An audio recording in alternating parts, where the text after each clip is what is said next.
Welcome to episode 2 of Writing Out Loud on RAB TV. I want to talk about one of the components of the essay today. We've done some talking about it in class, but we're going to be moving into a phase of the course where it becomes very important, so I want to give it to you as a freestanding lecture.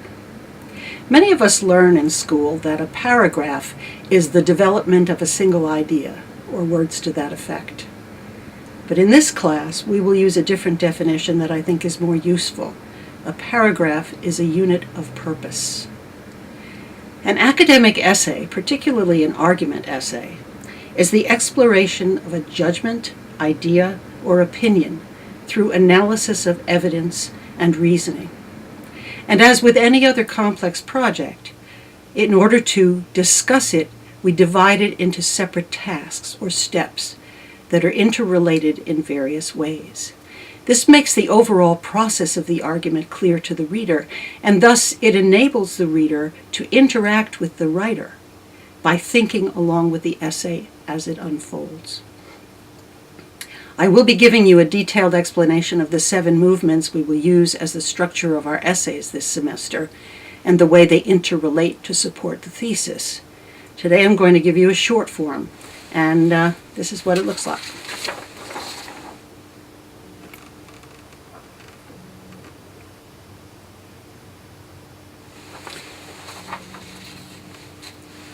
Today I want to concentrate on the term that, at least at first, seems most difficult for students to grasp. That is the term lens, which is the 5th of the movements in the argument structure. The lens is the value or test you have applied in order to decide where you stand on a particular subject.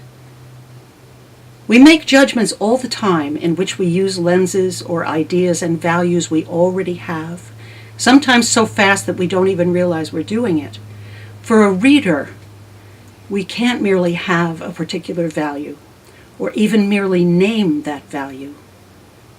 We must justify using it as a criterion for judgment. That means we have to explore that value and understand it ourselves. Let me explain it for the purposes of this little dramatic episode by telling you about an assignment I used to give. I am not giving you this assignment, although you might wish I would. Some years ago, a colleague and I designed writing assignments based on events in the news that involved conflicting values. Students have to take one of a great number of possible positions on the case. One of my favorite cases came from an article in 1999 in the New York Times. According to the reporter, Patricia Lee Brown, a 40-year-old man had been arrested for grand larceny for taking a broken stained glass window from a cemetery, repairing it, and selling it to a fence already under surveillance for selling stolen antiques as it happened. His story was interesting, and I'm going to just read it because I compressed it a lot and I don't want to leave anything out.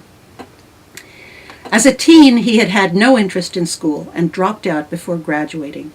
His father used the roads in a nearby cemetery to teach him to drive, and there he noticed statuary and mausoleums that he found very beautiful. She quotes him, "Oh my God, it was magnificent," he told Brown. "The respect and dignity, it just got to me."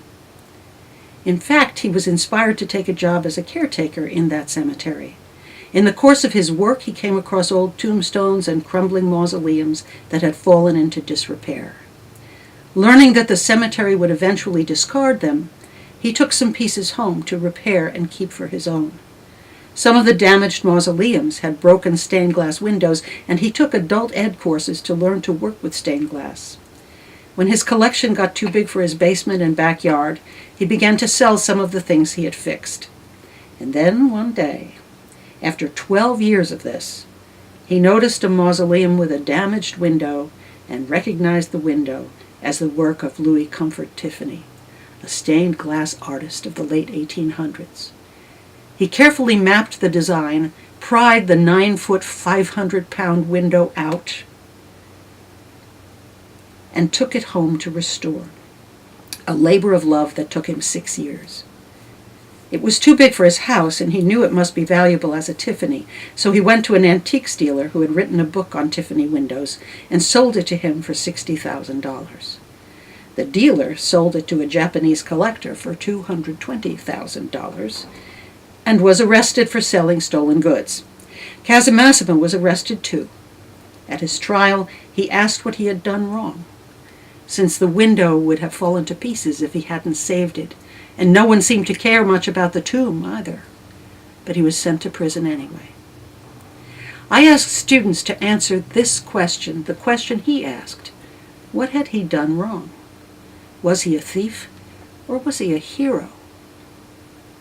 Think about these lenses. And if you think about them, I think you'll realize that each of these lenses, each of these judgment criteria, would lead you to quite a different essay and quite a different conclusion. So here are a few. The purpose of art, the property of the dead, the purpose of laws, the sanctity of the tomb, the meaning of theft, the importance of history, and I think also the value of a person whose spirit has awakened a little too late for school to help him. Notice that the lens and the thesis depend on each other. If you choose as your lens, for example, the purpose of art, you will inevitably write about this young man as a hero. If, on the other hand, you choose as your lens the importance of laws, you're going to throw him in jail. Before you can persuade your reader that your thesis is reasonable, though, you have to show that your lens is relevant and significant. Just as the thesis needs examination and explanation, so does the lens. And we talked a little bit in class about lenses as focusing devices that affect the way that we see. And that's exactly how these abstract values function when we look at a complicated question and try to decide where we stand on that question and how we can possibly explain and validate our reasoning to somebody who may not share that reasoning. So we'll work with this much more in class. I just wanted to give you a chance to hear this wonderful story and to review the general definition of lens before we go on. Bye-bye.